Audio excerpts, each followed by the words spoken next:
네, 박근혜 전 대통령이 어제 병원에 입원했습니다. 서울 성모병원에 입원을 했는데요. 50견 수술을 받기 위해서라고 합니다. 길면 3개월 정도 병원에 머물 이럴 계획이라고 하는데요. 자, 이분 연결해서 한번 이야기 들어보겠습니다. 박근혜 전 대통령의 형 집행정지를 주장해온 분이죠. 전 자유한국당 최고위원을 지낸 유여해 수원대 교수 전화로 연결하겠습니다. 나와 계시죠? 네, 안녕하세요. 네. 방금 말씀 잘 들었습니다. 양심이 목소리는 얼굴을 가리지 말고 거리낌 없이 하라. 정말 멋있게 들었습니다. 제가 요즘 그러고 있습니다. 알겠습니다. 네. 어제 영상을 보니까 그 박근혜 전 대통령 지지자분들이 병원 앞에서 막 이제 천막도 치고 이러고 있던데 혹시 교수 지금 저희 집이 그 앞인데요. 아니요, 아. 저는 그게 있지 않고요. 저희 예. 집이 바로 그 앞인데 예, 예. 그런 상황 아니고요. 예. 아주 조용하고 고요하고 음. 정말로 어제 밤에도 제가 나가서 한번 확인을 했었는데 예, 예. 모두가 다 아주 고요하게 침묵으로 있습니다. 어제 어떤 소리도 들리지 않고 있습니다. 어제 잠깐 일시적인 현상이었나 보네요. 그러면. 그럼요. 예. 그러니까 혹시라도 이게 음. 언론에 잘못 나가면 안 될 것 같아서 제가 계속 체크를 하고 있는데 네. 아주 고요하게 침묵입니다. 알겠습니다. 아무튼 그 위원님이 주장을 해왔던 형 집행정지는 아니고요. 형은 계속되고 있는 상황에서는 수술을 받기 위해서 병원으로 간 건데 네. 형 집행정지가 아닌 점에 대해서는 어떻게 생각하세요?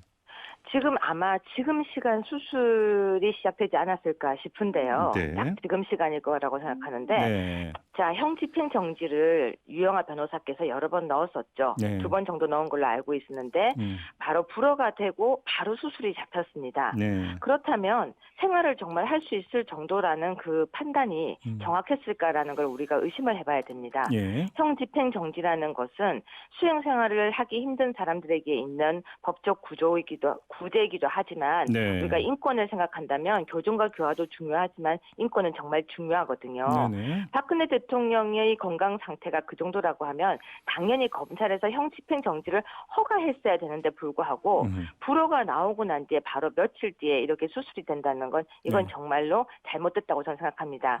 지금 현재는 제가 먼저 정준길 변호사님과 형 집행 정지를 신청을 했었고요. 네네. 바로 이어서 릴레이로 동생이신 박근령 이사장님 그리고 변희재 대표 그리고 신동욱 총재가 지금 신청이 되어 있습니다. 그런데 법적으로요. 특히 박근령 이사장님은 자유형 등에 대한 검찰 집행 사무규칙 제29조 제1항에 의해서 관계인에 해당되기 때문에 네. 형제자매는 구속적부심과 보석 청구도 할 수 있고 당사자의 동의가 없이도 청구 가능하기 때문에 형 집행 정지도 법적으로 신청이 가능하고 네. 그렇기 때문에 지금 현재는 형 집행 정지가 신청되어 있다라고 법적으로 우리가 충분히 해석할 수 있습니다. 그래요. 알겠습니다. 아무튼 그 수술 경과는 좀 지켜보도록 하겠고요. 네. 이런 그 전망을 하는 분들이 있더라고요. 박근혜 전 대통령 아무튼 이제 병원에 입원을 했고 이러면 이제 네. 탄핵 무효를 외쳐왔던 분들의 목소리가 더 커질 것이다. 이렇게 전망하는 어떤 시각이 있던데 이런 시각은 어떻게 받아들이세요? 네, 그런 것은 뭐가 두려워서 그런 이야기를 하는지 모르겠지만 네. 탄핵 무효를 외쳤던 분들은 크게 보면 대한민국을 걱정하기 때문입니다. 대한민국은 과거에 노무현 대통령이라는 분이 탄핵을 한번 소추가 된 적이 있었죠. 네네. 그리고 그다음에 박근혜 대통령께서 탄핵을 당하셨고 근데 이런 식으로 하게 되면 대한민국의 대통령은 모두가 탄핵을 당할 수밖에 없는 위험에 놓이게 됩니다. 네. 저는 탄핵이라는 제도에 대해서 우리 국민이 한 번 좀 고민을 해봐야 된다고 생각하는 사람입니다. 네. 특히 언론과 여론에 의해서 탄핵을 만약에 당하게 된다면 앞으로도 제3의 제4의 박근혜 생길 수 있는데 더 그렇기 때문에 탄핵에 대해서 모두가 고민을 해봐야 되는데 박근혜 대통령께서 수술을 받는다고 해서 소리가 커지는 것이 아니라 네. 진실을 향해서 가는 사람들이 소리가 커지고 있을 뿐입니다. 특히 바로 조국이 법무부 장관이 되면서 불을 붙인 거죠. 그래요? 그게 네. 어떻게 연결이 되는 겁니까?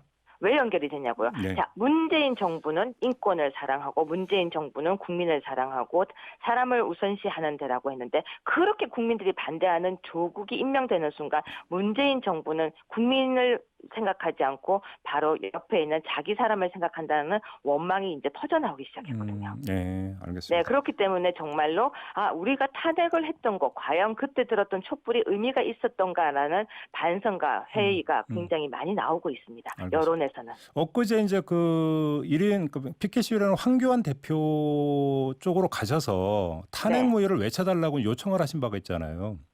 그것뿐만이 아니죠. 네. 제가 처음에 외쳤던 거는 왜 대표가 1인 시위를 하느냐. 당대표 정도 되는 권한이면은 네. 국민들과 다르게 네. 1인 시위를 하지 말고 청와대에 직접 대통령 면담을 요청해서 조국이라는 사람이 장관에 임명되기 전에 막았어야 되는데 네. 왜 그때까지 있다가 이제서야 나서서 피켓을 드냐는 거죠. 네. 피켓 시위의 의미를 모르시는군요. 그게 첫 번째 의미고요. 네. 두 번째는 예. 당대표께서 시위를 하려면 제대로 하시라는 거예요. 사람들에게 둘러싸여서 경호를 받으면서 하는 건 1인 시위가 아니죠. 예. 묵묵히 돌도 맞고 사람들에게 야유도 맞고 지지자들의 소리 속에 들어가 있는 거는 1인 시위가 아니에요. 그리고 세 번째는 조국 장관 당연히 사퇴해야 되죠. 예. 그런데 조국 장관에 대해서 지금 얘기하는 것이 아니라 그것을 임명했던 대통령에 대해서 이야기를 해야 되는데 조국 장관이 사퇴, 그건 너무 작다는 거예요. 그러면서 그렇게 서 계실 것 같으면 본인은 박근혜 정부 때 총리를 했기 때문에 충분히 책임을 져야 되는 분인데 예. 대통령이 지금 형집행 정지냐 아니냐 이런 얘기가 나오고 있고 수술을 한다고 하면 당연히 거기에 대한 형집행 정지를 소리에 맺혀줄 수 있고 탄핵에 대한 문제점과 탄핵은 무효라고 한 번쯤 해줄 수 있는데 1인 시위까지 하시는 분이 그것도 안 하니까 그 여러 가지를 제가 이야기하고 국민들 목소리를 전했던 것뿐입니다. 그러면 어제 이제 삭발을 했잖아요, 황교안 대표가. 네. 이건 어떻게 네. 평가하세요? 아무 의미가 없죠. 지금은. 그래요? 조국 사태에 의한 삭발이라면 자유한국당 대표는 정말 보수 우파의 가장 큰 어른입니다. 네네. 그분이 왜 조국에 연연을 합니까? 조국에 연연하는 모습은 그분의 상대는 조국입니까? 그건 아니죠. 네. 그분은 문재인 정부를 계속해서 이야기를 해야 되는데 네. 그 전에 문재인 정부가 어떻게 하고 있으니까 조국을 이렇게 얘기가 내려와야 되는데 조국 사태 이야기하고 있는 모습. 네. 국민들이 보면서 공감이 전혀 안 갔죠. 또 하나 박근혜 대통령께서 수술하기 위해서 입원을 하셨으면 거기에 대한 입장도 내주셔야 되는 겁니다. 그거에 대한 입장도? 예. 그럼요. 본인이 모셨던 주군이었습니다. 적어도 본인이. 알겠습니다. 이제는 나경원 원내대표의 시간이다 이렇게 말씀하셨던데 이건 어떤 뜻으로 하신 말씀이세요? 당 대표를 하기 위해서는 네. 여당이 아니고 야당의 대표를 하기 위해서는 전사가 아닌 거의 전투 모드로 가야 됩니다. 네. 나경원 대표는 원내대표는 대표입니다. 특히 어떻게 보면은 황교안 대표보다 더 힘이 세야 합니다. 국회의원이니까요. 네네. 그럼에도 불구하고 패스트트랙으로 조사받으러 오라고 할 때 처음에 뭐라고 했습니까? 내가 가겠다. 그러더니 조사를 안 가고 네. 이 뒤에서 조국을 공격하고 있을 때 계속해서 검색어에 나경원 딸, 나경원 사학비리 네네네. 본인이 너무나 많은 흠이 있습니다. 그럴 경우에는 차라리 나는 그러면 사퇴하겠다라고 용감하게 사퇴를 하거나 네. 아니면 나는 여기에서 내가 앞장서서 얼굴을 내밀 경우에 보수 우파의 걸림돌이 될 수 있으니까 난 뒤에서 가겠다라고 정말 당당하게 사퇴하는 모습을 보였다면 멋있었을 텐데 네네. 묵묵하게 본인이 그 앞에 있는 바람에 어떻게 보면은 공격을 제대로 못했다는 비판을 받을 수밖에 없습니다. 이건 비난이 아니고 비판입니다. 네. 그렇다면 내가 있어서 조국을 못 막았습니다. 죄송합니다라고 본인이 삭발을 하는 결기를 보였어야죠. 그러면 지금이라도 이제 본인에게 가는 시간이죠. 지금이라도 사퇴 뭐 이런 걸 해야 된다 이렇게 보시는 겁니까? 사퇴해야죠. 못 막았으니까요. 그래요. 정치는 책임입니다. 예, 알겠습니다. 정치는 책임이기 때문에 못했을 때는 사퇴하고 바로 그 다음 사람이 다시 나서서 할 수 있도록 하는 것이 정치입니다. 알겠습니다. 마지막으로 이 질문을 드릴게요. 엊그제로 다시 돌아가서 황교안 대표에게 이제 위원님이 그 요청을 했을 때 황교안 대표가 귓속말로 이 싸움이 이기려면 우리 힘 합쳐야 돼요. 이렇게 그 귓속말을 했다는 보도가 있었는데요. 네. 황교안 대표가 적절한 답변을 줬다고 생각하세요?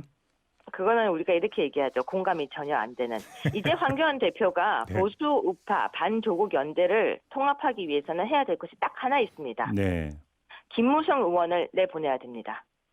보수 우파의 통합은 네. 김무성 의원을 주체로 해서는 아무것도 할 수가 없습니다. 탄핵 배신파로부터 자유롭고 진박으로부터도 자유롭고 그 자유로운 세력에 의해서 추진되어야 하는데 네. 친박들이 나서고 탄핵 배신파들이 나서는 것은 보수 우파 누구도 공감을 할 수 없습니다. 자, 황 대표 이제 삭발하셨으니까 김무성을 밖으로 내쫓는 모습 보이면은 유승민과의 연합을 추진하려고 하는 세력도 축출을 해낸다면 네. 보수파 바로 다시 집결됩니다. 네. 그렇기 때문에 황 대표가 정말로 대표로서의 모습을 보여주려고 하면 김무성을 내치는 모습을 보이면 됩니다. 알겠습니다.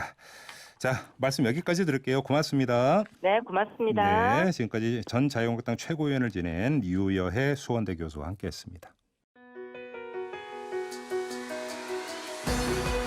이슈의 핵심을 꿰뚫는 예리한 시선, 믿고 듣는 진품 시사 김종배 시선 집중.